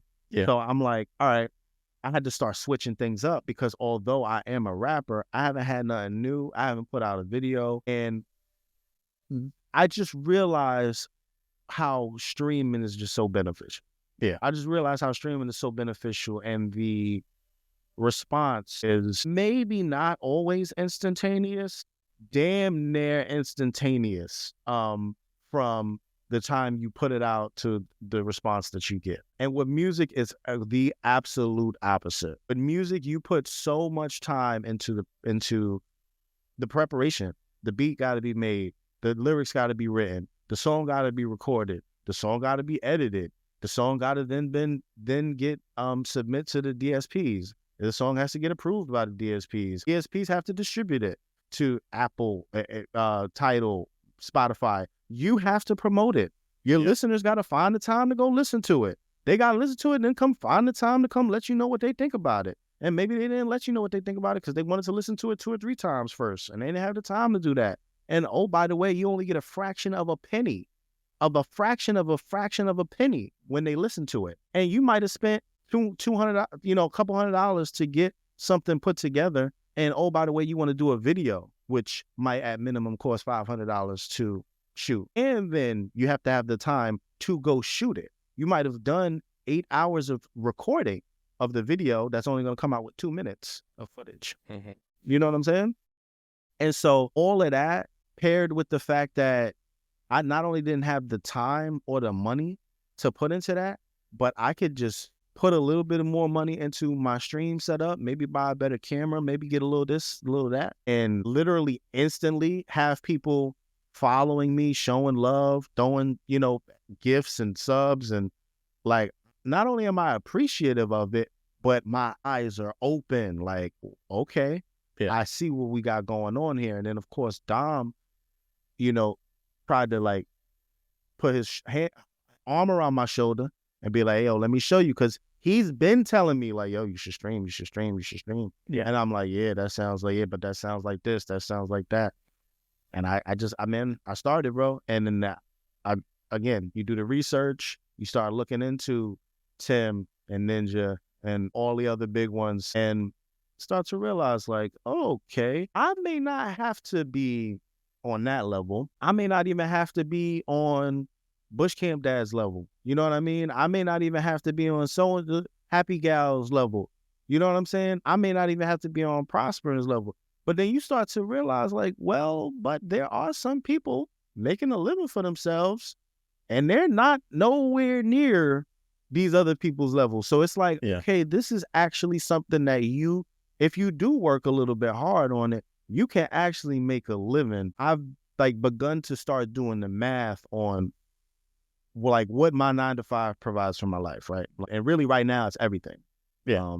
Because a lot more than just like, yo, this is what I paid, but what's the health insurance? Benefits and you know what I'm saying? Yeah, it's all kind of shit. So it's like you start putting together like the numbers and like, well, what would make sense? You know what I'm saying? Like, what would I have to be really getting back from this stream, and for me to even think about quitting my job, because that's just like not even on the tape. And it's like I would have to make a lot. But what I realize is like that's really not impossible. That's really not impossible because at the end of the day, right? At the end of the day, even though I have a good job, I ain't a millionaire now. Yeah. So I'm not like, I think back in the day, I used to get caught up on like, well, I gotta be, I'd be balling out with them. Well, or as soon as you start popping off, that's just how it automatically is. And I think what I've come to realize, even like we're like talking, I have personal conversations with some other streamers, not only Dom, but other streamers that make really good money, bro. Yeah, really good money streaming. And I talk to them, and I'm like, what? Okay. And I recognize the work that got to go into it, but I'm like, damn, that's very possible. That's very possible. And it just come down to, I know what I need to do. I need that time to put in. Yeah. I need that time. I can't be streaming one day a week. And it's a lot that comes to it. I think about the, how it, especially now, like, I think now more than any time ever, like, is just even more accessible to everybody that at least attempts. And you get that little bit of stroke of luck, man, you can make it happen. But it's not even alone. Like, sure, you could be making like $20K off just streaming alone annually, which is dope. That's a lot. That's good money for playing fucking video games and talking to a camera. But what people also don't think about is, sponsors or whatever else that goes into it. But now that the discovery and everything is so diverse in so many different ways of how many different, like, if you're doing something somewhere, you should be doing it everywhere. You should be repurposing everything that you got. So, I mean, you've got your music on the side and you have your music is not going anywhere. So, you pull people to your music, you're making, an extra few $100 there. Mm-hmm. You're getting stuff on YouTube. Maybe you start monetizing on YouTube. Now you have stuff. Now you're making a few grand off YouTube. So for not really putting in any extra work outside of just clipping parts of your stream and throwing it up on YouTube and throwing a few edits in. That's 100%. And all of a sudden now you're like, damn, I'm making $100 and people, or like $100,000 a year. People are like, where are you pulling $100,000 from? You only have 100 viewers. Exactly. But it's like, you're not streaming. Everybody like people are like, oh man, you're working full time, but who are you? Like, how are you able to pull this off? Living a good life. It's like you're not looking at the big picture, man. There's you gotta zoom out 20,000 times to really see like what are people doing and why are they making it? What's making it for them? How are they making it work? And there's just so, and then everybody's different. So many people are popping off on this platform rather than this. Some people made it on YouTube and they say, hey man, I've got a good thing going here. Let me switch over to Twitch and start doing that to the side of YouTube instead of being Twitch being the main and YouTube being the side. And every content creator is different. But it's just, but that it compiles to being able to allow them to go full time. And then, I mean, with TikTok now too has added so many more creators to the pot in different ways as well. Because TikTok, you can make damn good money if you just get a little bit of stroke of luck on there too, or understand the way to play that game. So it's absolutely wild how it's more available now than ever. Find the right sacrifices and you can make it. It just takes time. That's right. There's money out there for everybody. And, the thing is, we think about society in general, everyone is on different levels of income and status in life, period. And when you think about content creation today, it's sort of the same way. There's an influx of people that are full-time content creators because there's an influx of opportunity to make money as a content creator. A lot of content creators, although they're full-time, they're still struggling just like people with 9-to-5 jobs are struggling. Yeah. Because they don't make what they think is enough money. And then what do? Some of those people get second jobs, right? And same thing as content creators. Some of those people that are content creating and they may have some good money coming in from YouTube every month, but it may not be enough right now because rent just went up or whatever, groceries are expensive. And so now they're still full-time content creators, but now they're making content for something else, whatever that might be. But it's because now that is technically their second job. That's how they're continuing to hustle. And so, like you said, it's available. It's an opportunity for everybody. And it's just like the calculation you have to do is, where am I at now with my 9-to-5? Yeah. Because I'm comfortable with my 9-to-5 and I'm comfortable with how life is. Like, what's that income look like? And how would I be able to get to that income? Through content creation, or any other type of entertainment, you know what I mean? Whether because there used to be a time where I had so many streams of income and every stream would be like a little bit of this, a little bit of that, a little bit of that. But it came out to be like a sum of a decent, amount. And I felt good about like how I was making that for myself outside of working, my 9-to-5 job. Yeah. But that's where it's like, okay, that number that I came to with like them 7 streams of income or 6 other streams versus my 9-to-5, they never got close to that 9-to-5 number. And that's always been a problem. That's always been a problem because I say to myself, well, I can't lose this right here. Yeah. And so like, if you could find a way to grow enough to get to the point where you're at with your 9-to-5, I think a lot of people are able to do that and make it work, I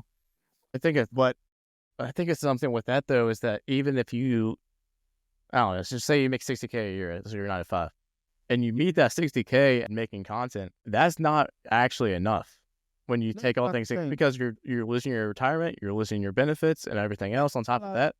So you've got to add more to what you're making as a content creator before you can really move on from your 9 to 5. And depending on how long you're doing it, as that you're getting that second income, you're kind of getting comfy with, if you're making 60 and 60, you're kind of sitting comfy with 120.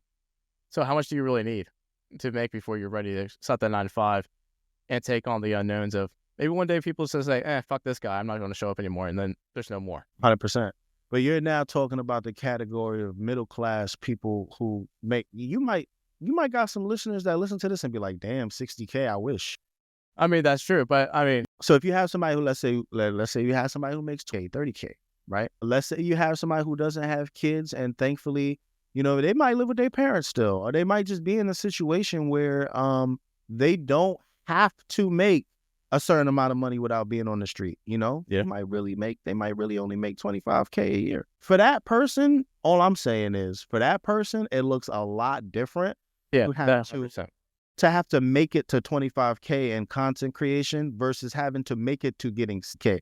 The better the job you have, right, as someone who's trying to get into content creation, the better the job you have, the harder it's going to be for you to get into content creation, because you're going to be so dependent. You're so dependent on this health insurance that you forget a lot of people don't have, or this retirement plan that you forget a lot of people don't. Yeah. Or this life insurance that a lot of people don't have. And so some people, I'm not just going to put it on like fast food or anything like that, but even, you know, temp warehouse factory workers, I'm just here. I co-pack boxes and candy and shit like that. And yeah, I make like $16 an hour, but like, that's it. I don't have no retirement. And by the way, let me also blow your mind. Minimum wage in Pennsylvania is still $7.25. Oh yeah, it's still $7.25 in Virginia too. That is absolutely dog shit horrible, bro. Yeah. That is that's horrible, bro. That's horrible. And the fact that there are people out there trying to live off of that, that's where it's like, bro, you could, I'm not saying it's easy, but with some hustle, you can make $7.25 an hour. I mean, you could make it, you know what I mean? Like you could basically mimic that doing content creation if you put in enough, enough of that effort, and then you continue to grow. But then what you see is those people that that started from the mud mentality. They had them small jobs and they wasn't making a lot. They found a way to make that much doing content creation, but then they actually end up being really good, and they become big time creators, and then they're millionaires and they're making hundreds of thousands of dollars. And then that's when people look at them and they be like, oh, why not me? And I chose to get a good job, and oh, too bad. But it's like, we don't, everybody ain't gonna get it, man. Sometimes you gotta be blessed to know that you even got what you got. I'd be blessed sometimes just knowing, like, you know what? And that's why I say I do the calculations, because it's like, man, I had to work very hard to get where I'm at, and I can't bullshit around and be like, yo, let me throw all that shit away in a leap of faith that I'm gonna somehow make. I might go out there and make 50,000 and be like, holy shit, that was crazy. Like, what a year, making $50,000, off of my own merit as a content creator. Big time. But that $50,000 wouldn't be enough for me, bro. That's not enough. I'm like, and that would take a lot of work. You know what I mean? Yeah, take a lot of work to be able to just make 50,000 off of content. Yeah, that's an absolute absurd amount of money. It is exactly. And so, I just be like, you know what though? I gotta put in perspective what all of this is. Everyone is not in the same boat. You have a career. You know what I'm saying? Everybody don't have a career. Bot has a career, Yeah. And some people just got jobs and they're making it work. Good jobs. Some people got good jobs and they're making it work. But if anything were to happen, and something did happen for a lot of people, COVID and all kind of other shit. Sometimes if anything were to happen, they ain't got much to fall back on. There may not be a severance package for them. Yeah. There may not be a, hey, we're going to pay your next 6 months wages or whatever, or you got a 4K to dump out, or you got a retirement plan to move over, or anything. Some people don't got nothing but what's in their bank account. And I know for a lot of people, including me, it ain't shit in there. Shit in there, bro. It ain't shit in there, especially after buying this house, bro. Yeah. It's over, brother. It's over. You know, I spent my money. Mm-hmm. Here it is. Here it is behind me. Like, and so I have to put it in perspective. Yeah, I might be broke, but I got everything I need. I got everything I want and need right now. My kids got everything they want and need right now. You know, We're fed. We got a roof over our heads. we fed. You know, we're good. We're good. We're good. And what I hope for everyone is to know that that's really all that matters, bro. That's all that matters. Are you good? It don't matter how many views you had today, how many followers you get. And now, again, that it does matter if that's your way to be good. You know what I'm saying? Is making money off TikTok and Instagram and YouTube and Twitch and content creation in its entirety. If that's your only means of income and something's going on that could be potentially halting you, then yeah, it does matter. You know, views and all that shit does matter. But for a lot of us, for many of us who do this part-time and, you know, or even full-time and want to be bigger, at the end of the day, are you good and is everybody around you good? Because that's really important. That's a win right there. A lot of people are fighting to get to that point. They're fighting to get to the point where it's like, my family's good now, you know? Yeah. And I feel for those people too, because that's a struggle. That's hard. I know it because I was there. You know what I mean? There's nothing around me just popped in. You know what I'm saying? Yeah. All of this shit. It always takes a lot of work and effort. So I feel for those people too. But, you know, it's good to step back and recognize what you have. Even those people who aren't where they want to be and feel like they're not good. Step back, take a look at what you do have. 1,000%. It's a blessing. In most cases, it's a blessing. And it does not have to equate to viewership and likes and shares and none of that. I think that's the perfect way to like circle it back to the beginning of how we're discussing, like, no matter what you have, somebody's looking at you saying, damn, I wish I had that. Yeah, one's man. You always have more than somebody else. And there's always going to be somebody. I mean, it's not bad, but there's always somebody below you. And they're looking up like, yeah, damn. It's like 100%. I just want what he has. But also a lot of people were saying, I just want what he has, doesn't really realize that, like, the years or decades that it took for somebody to get in that spot in the first place. Mm-hmm. Like, it takes, nobody's just given, well, majority of people who have what they have are not just given what they have on a silver platter. There was years and years of work. They grind their ass off, and some people see it and they're like, man, I look at me, look what I did. And I think I'm the worst at this. Is, again, I just woke up and I started and I went to work and I went to classes and, you know, I just did what I was supposed to do. But there's a lot of people who it's just not that simple to do. Don't take what you have for granted.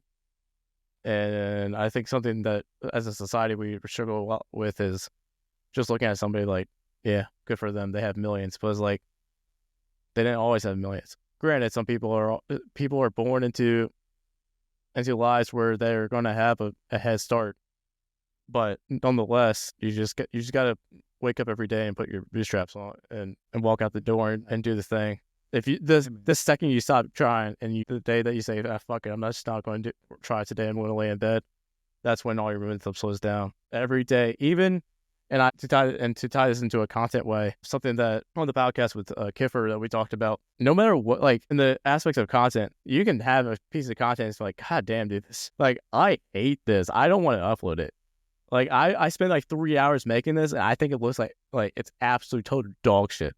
Like, nobody's going to enjoy this. But you're like, I spent all this time, you know what? Fuck it, whatever. You know what? I'm just going to put it up. Maybe hopefully at least one person watches it.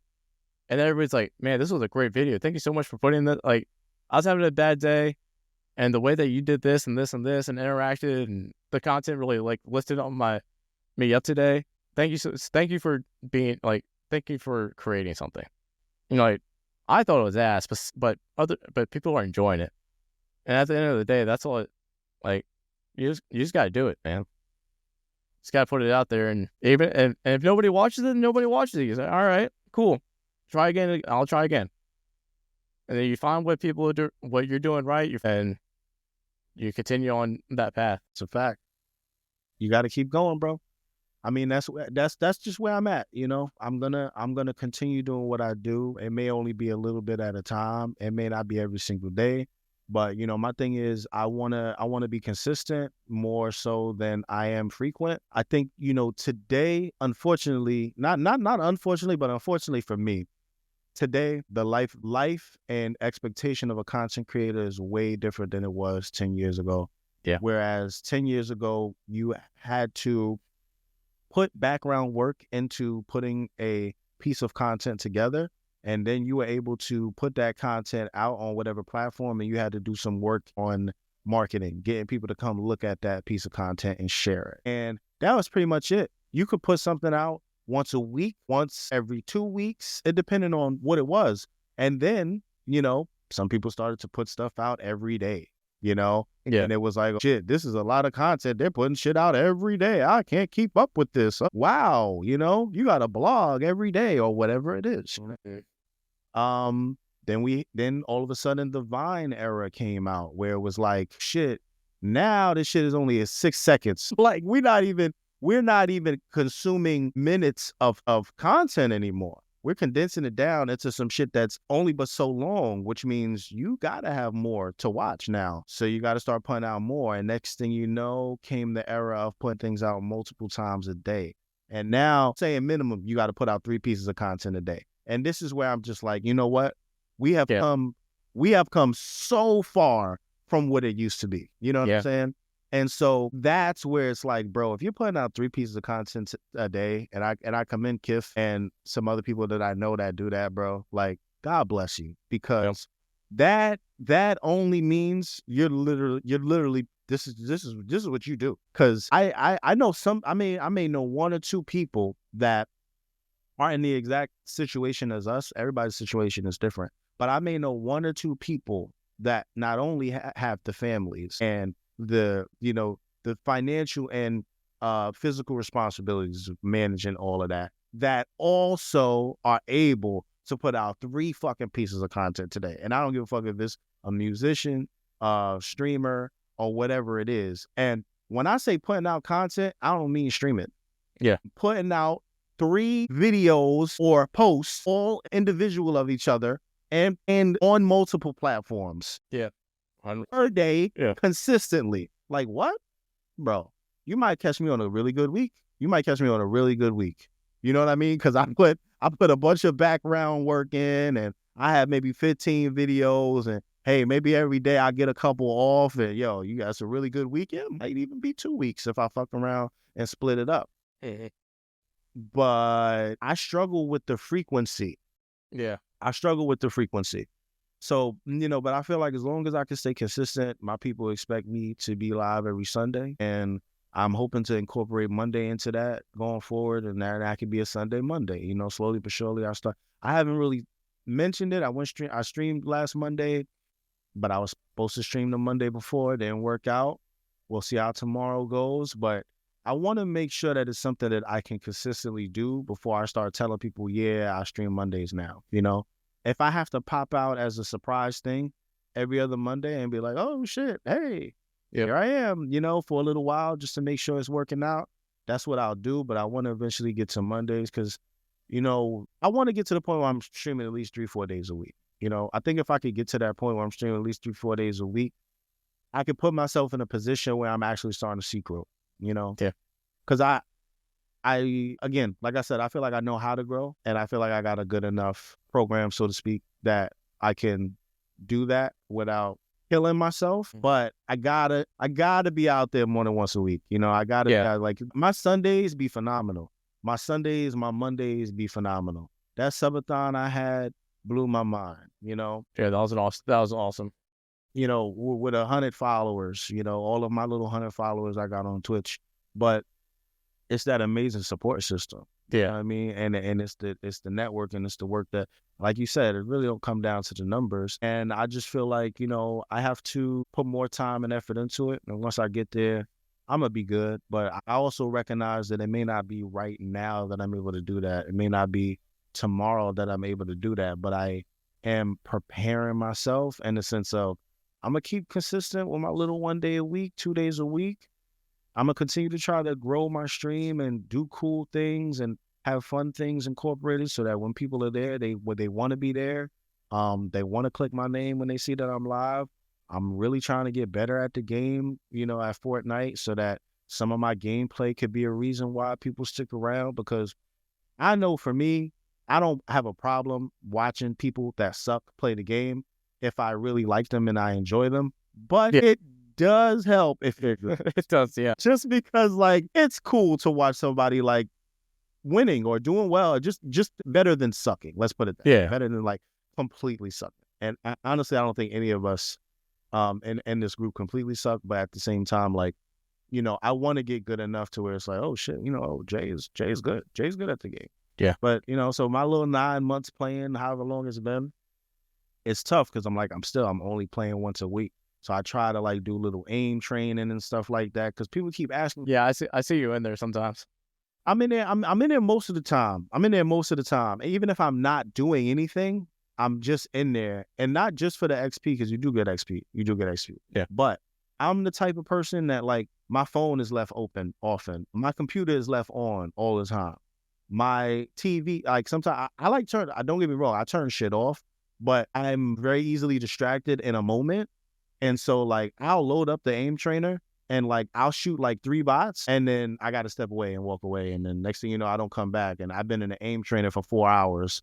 And everybody's like, yo, Jay is just in the aim trainer chilling. I'm like, yo, bro, you don't know that I actually didn't even touch the controller the whole time I was there. But, but I do try to get up in there and do a little something, because, excuse me, I want to get good, man. I'm competitive, bro. Like, we didn't even talk about my history as a gamer. We're gonna have to do a part 2 and do that. Yeah. But, like, I'm competitive, so I like to be good at games. Like, there's a lot of people too that, like, we're cool with and we watch it. It's like, he's that good, but I play like, nah, I'm actually trying to get good. Like, I would like to be good. I would like to be damn good, because that's just how I like to play games. But then there's people that ask me, like, yo, Jay, why you don't stream other games? Why you don't stream this? Why you don't stream that? Why you not a variety streamer? Because I wanted to be a variety streamer. Like, hey, you know what? If I'm streaming 4 days a week, maybe 2 days a week I'm doing one main game, and then the other 2 days a week I'm doing something fun that's a little different. But I just ain't got the time. If I'm not there yet, I only got 1 day a week. Yeah. I gotta just stick with one thing for now. You know what I mean? And just get that going. And if I start playing another game, bro, it's over. Like, the way my brain works, it's over for Fortnite. Like, I'll start playing another game, and although I'll come back to Fortnite, what I mean by it's over is, like, I'm never going to get to the level of, like, skill that I want to with just getting used to playing the game, keybinds and doing all this, just getting used to it. Yeah, exactly. I even bought a new controller, bro, to get down with it. Bro, I'm like, man, Fortnite done got my balls in a vice grip. It's unfortunate, to be honest. It's kind of egregious the way Fortnite got me so hemmed up, because I play it. I enjoy the game a lot more than others because it's brand new to me. I just literally started Chapter 5 Season 2, the end of Season 2. So, like, Crazy too, man. People hate Wrecked. People absolutely hate Chapter 5 Season 3. Hate it. And honestly, for me, it's like, I recognize why people hate it. Don't get me wrong. I 100% recognize why people hate it. But for me, that was like the first season that I started, the full start of the season, got the little trailers, got the hype of, like, the teasers and the leakers and all that. Oh, look what they're doing, Season 3. Like, it was my first season, basically.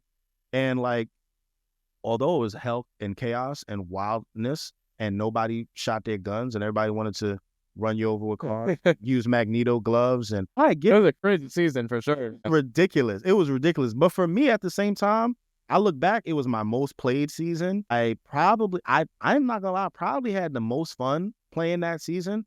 I probably played the best that season, because they came then out of nowhere after that with the jetpack and Captain America's shields and turrets that shot you and shit in Season 4. And I was like, what the fuck is going on, bro? I can't even, like, get my movement together and do, like, it was just kind of like, I don't know. I enjoyed Season 3 because of the newness it was for me. Yeah. Everything for me is new. So, like, I kind of almost have no choice but to just enjoy everything as it's coming for what it is. And so, like, I like playing Fortnite. You know, right now it's got my attention and my fucking money. You know, I'm having fun, so I'm gonna try to continue playing it. I'm gonna try to continue getting better. I think over the past 9 months, I've gotten a lot better, and I think. Oh yeah, for sure, dude. You gotten crazy. I'm trying to get. I appreciate it. I appreciate it. But yeah, I'm. Let's put it this way. I'm trying, bro. And it's one of those things where it's like you saying that means a lot, right? Because I know you're good at the game, but then also I say all. Well, when I think about it, right, this is where what happens with me. I get like upset internally sometimes because I'm like, damn, like look how good I got only having playing the game like once or twice a week. Like, damn, if I was playing this motherfucker every day, these motherfuckers don't know what they went. Like that's just me, the young me. The young me is like trying to break out. Like, bro, there's a lot of streamers that play that they streaming this shit, 4 hours a day. Yep. And 4 hours a day is, a nice little consistent, man. I say, yo, I would be shitting on these motherfuckers if they gave me some more.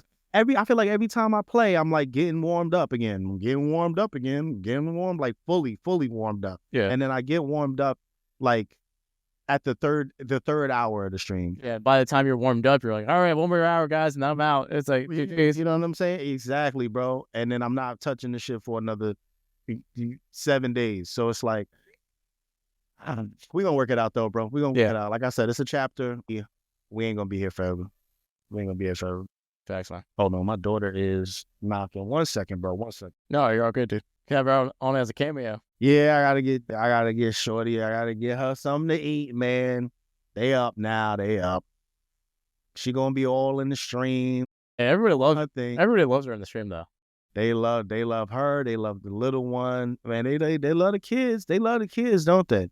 Oh yeah. When you bring Baby Red on the camera, all of a sudden your chat starting to bro, it's like it's like they have some type of fucking software like somewhere like, hey, Baby Red's will stream, like, oh shit, I gotta tune in. Bro, it's like, wow, okay, I see how y'all feel about me.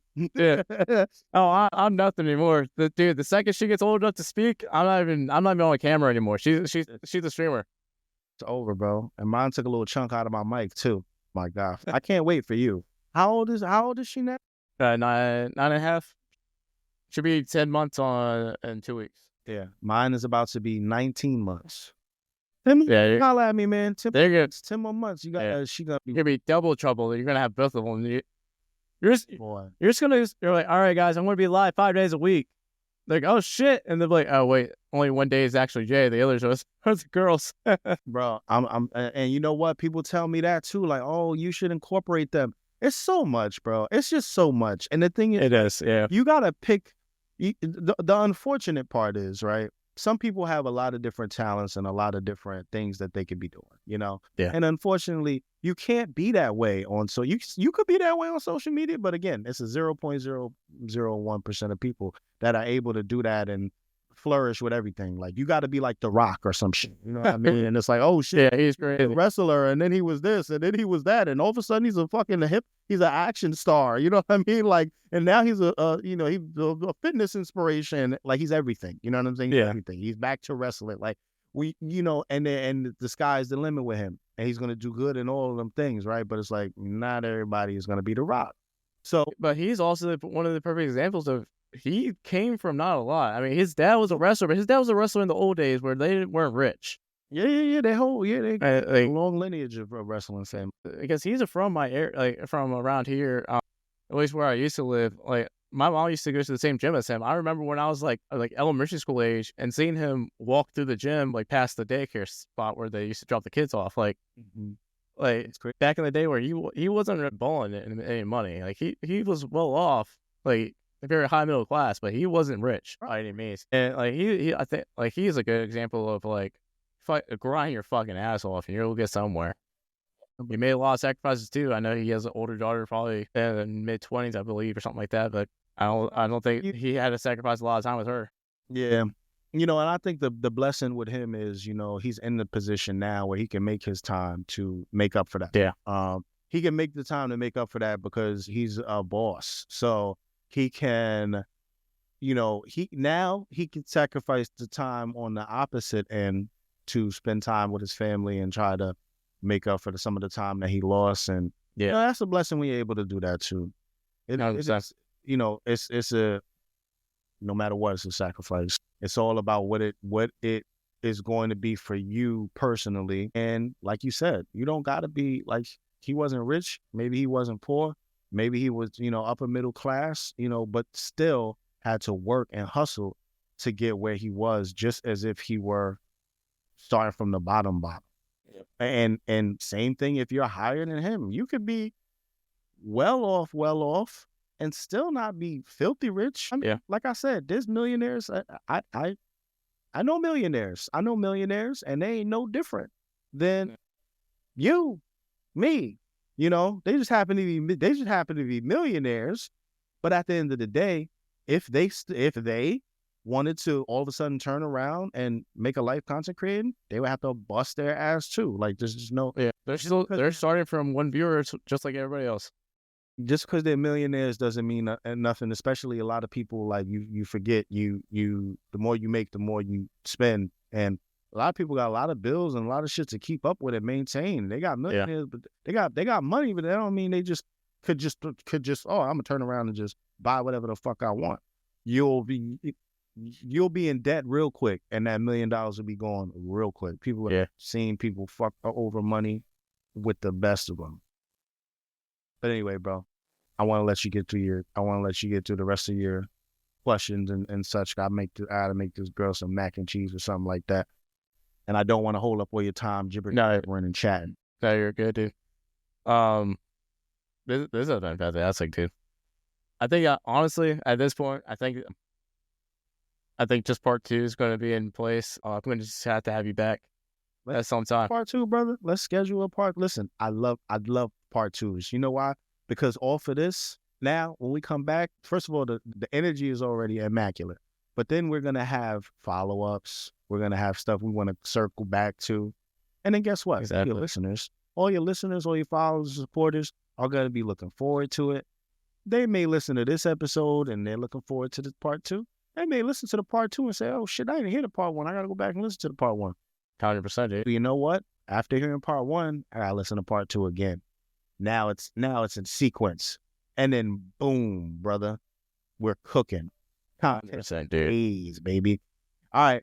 So yeah, we'll definitely do a part 2, bro. We'll do a part 2. Oh yeah, dude. That's gonna be awesome. I'm going to have a part 2s to everybody at this point. Like, it's just there's just so many good vibes. I'm loving this new style of podcast.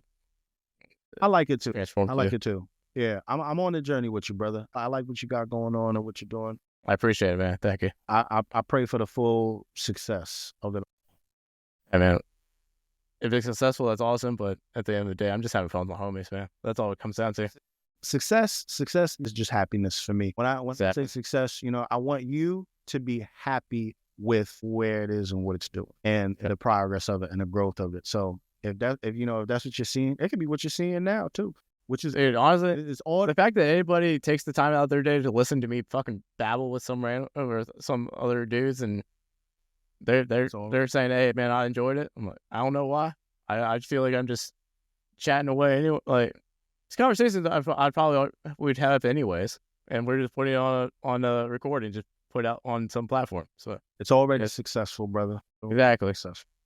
At the end of the day, across everything, at least for me, somebody shows up and says, "Thanks for I enjoy your content and thanks for making it." I've already checked my box. That's all. That's why I came to content for, to at least make somebody else happy and lighten somebody's day. So I think for me, that's all it's about. I feel you, brother. I understand, man. But to the listeners, everybody, thank you so much for listening. As we just said, you can find Jay on just about any platform. You find him on YouTube, youtube.com at JayOmega. Can't read. JayOmega Music. That God music threw me off.